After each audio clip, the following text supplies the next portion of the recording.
Welcome to this week's episode of Insight. During this week's show, we're going to cover three topics. The first one is going to be another possible invasion of Armenia proper by the Aliyev regime. Secondly is the visit of the dictator of Baku to Stepanakert.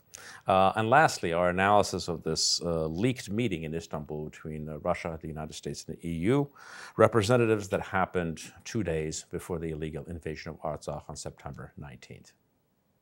Post the ethnic cleansing of Artsakh, there's been a lot of speculation that the Aliyev regime is prepared to attack Armenia proper, specifically Sunnik.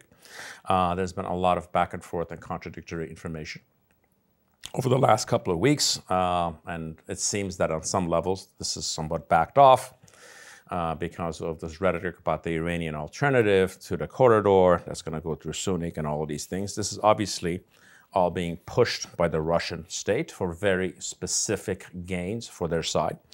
Because if there's ever a road or a corridor or whatever you want to call it that goes through southern Armenia, by one of the agreements that happened in 2020, this road will be controlled by the Russian border service. And what that allows them to do is to continue to stay in Armenia for all eternity, because obviously they'll need to guard that road for all eternity. The attempt, this is part of the Russian attempt to actually do two things, which is to overthrow this current government, and any kind of a current invasion or a forced agreement along those lines would actually probably bring this government down, and obviously to sideline the West out of this region and essentially stop Armenia's Western pivot. Now, as this went on over the last week, there's a Politico article that came on in which reportedly Secretary of State Blinken, in a meeting with congressional officials, but he was briefing them in secret, he essentially said there's a grave threat of an invasion of Armenia by the Aliyev regime. This was quickly there was a correction that came out of the State Department about this, saying that this is not what he said, that he was misquoted, and there's no such thing. And then you follow this up with an interview that the Prime Minister did last week, that he said that this is not a likely possibility. Now, if I was to guess, I suspect that the State Department is lying about this. And what we need to look at is, we need to look at this from Ilham's perspective and go through his calculus. He himself, at this point, does not really need this. He just got away with genocide in Karabakh without any condemnation.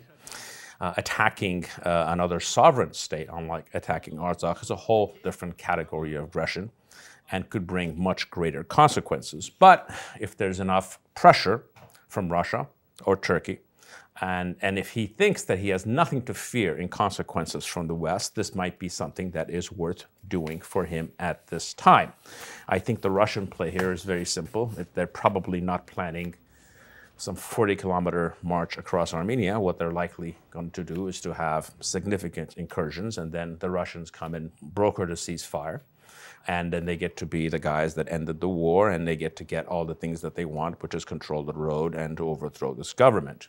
What we need to do in response is, frankly, to prepare up and down for this possibility or eventuality. This is not, we are not, it is not like we don't have any options. We have the options to, we have the ability to defend ourselves, not to the extent that we should, not to the extent that we want, but this is not what they want, is not necessarily what they're going to get. So I think it's clearly important, and this is something that this government is not doing, is to mentally prepare this country for this possibility. I know they're doing other things to prepare the country to be able to respond, but this is something that people need to be, this is something that needs to be communicated, and the country needs to be called upon to make sacrifices to defend our territorial integrity.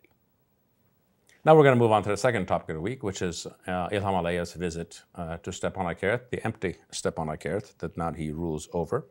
So in honor of this, we actually prepared a video to highlight his visit. Let's take a look.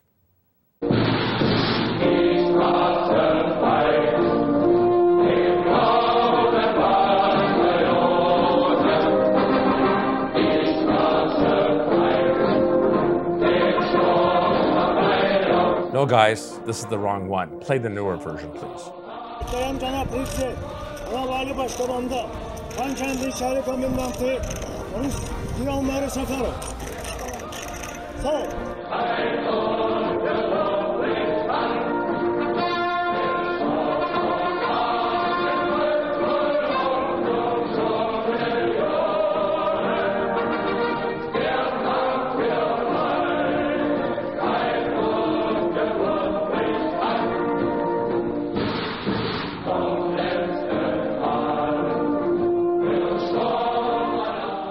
He actually made an interesting speech when he was there to an empty audience, and he actually said some interesting things, and we will review some of the contents of his speech during next week's show. Let's move on to the third topic of the week, which is an interesting article that came out in Political about a set of secret talks that were held in Istanbul on the 17th of September, 2 days before the illegal invasion of Artsakh by the Aliyev regime. And this meeting was between the EU representatives, Toivo Klar, the US representative, Luis Bono, and the Russian representative, Igor Kovayev, who is the personal representative of the Russian president to this region in talks between Armenia and Azerbaijan. And what was interesting about this, as we know how tense relations are between these three powers, and for them to meet on this topic was rather interesting.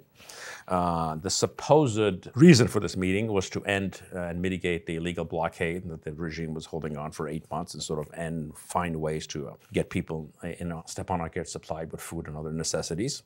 Instead, what it actually ended up being Artsakh's Wannsee Conference. For those of you who don't know what that is, Wannsee Conference is the meeting that was held by high-ranking Nazis to plan the final solution. And most likely, one of the results of this meeting was sort of the green lighting of the well-orchestrated aggression that came 2 days later. It's important for us to sort of sit back and understand what each of these three people or each of these powers actually wanted out of this meeting, or their overall policy goals and what they were trying to get out of it. When you look at Luis Bono, who was the US representative from the State Department, his mission was one thing and one thing alone, which is to return Artsakh to control of the Aliyev regime under any scenario, even if it meant ethnic cleansing in Artsakh. That's not something that they preferred, but they knew damn well that was going to happen. The rationale is that this is a way to get the Russians out of the region, which is idiotic because the Russians have a million reasons and million ways to be in this region that does not involve Nagorno-Karabakh. So they essentially green-lighted ethnic cleansing and genocide for no good policy goals that they were trying to reach. Then we move on to Toivo Klar from the EU, and his mission from day one has been to keep the talks going, talks that are going nowhere, and to make sure that no criminality of the Baku regime is ever punished in this process. When you move on to the Russian side, what they saw is ethnic cleansing in Artsakh as a vehicle to bring regime change in Armenia and overthrow the current Armenian government and the constitutional order, and thereby creating some version of a southern version of Belarus. Obviously, all of their efforts have failed, and in fact, they have backfired. However, all of these three powers getting together with their wrong policy choices as far as what they wanted to get out of it, essentially could only reach one outcome, which was ethnic cleansing in Artsakh. Now, what is it that we can say about these three individuals? Three of them are, in fact, the living examples of the phrase banality of evil, which was a phrase coined by Hannah Arendt, the famous historian, when she was describing the Adolf Eichmann trial in 1961. In describing her phrase, she said, "Evil comes from a failure to think. It defies thoughts, for as soon as thought tries to engage itself with evil and examine the premises and principles from which it originates, it is frustrated because it finds nothing there." That is the banality of evil. In conclusion, frankly, for us, none of this should have been a surprise. And frankly, all roads and responsibilities ultimately lead to us. Why are we even in a position that people of such low caliber have any say over the lives of 100,000 Armenians or lands that our ancestors have lived on for thousands of years?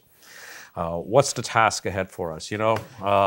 Everything from this point on must be thought of in 20-year terms.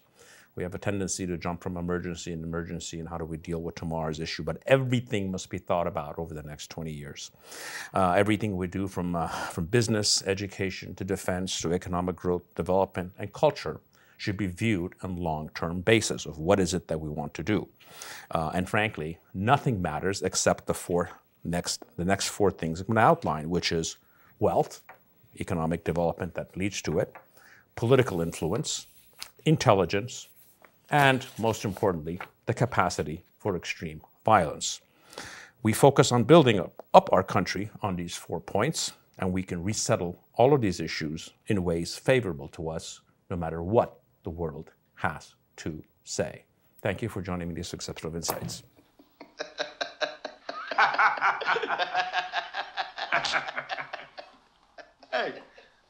are you gonna do? Nice college boy, huh? Didn't want to get mixed up in the family business? Huh? Now you want to gun down a police captain, why? Because he slapped you in the face a little bit? Huh? What do you think, this is the army where you shoot him a mile away? You gotta get him close like this, and bada bing, you blow their brains all over your nice Ivy League suit. Come here. Mwah! You're taking this very personal. Tom, this is business, and this man is taking it very, very personal. Where does it say that you can't kill a cop? Come on, Mikey. Tom, wait a minute. I'm talking about a cop that's mixed up in drugs. I'm talking about a dishonest cop, a crooked cop who got mixed up in the rackets and got what was coming. That's a terrific story. And we have newspaper people on the payroll, don't we, Tom? They might like a story like that. They might. They just might. It's not personal, Sonny. It's strictly business.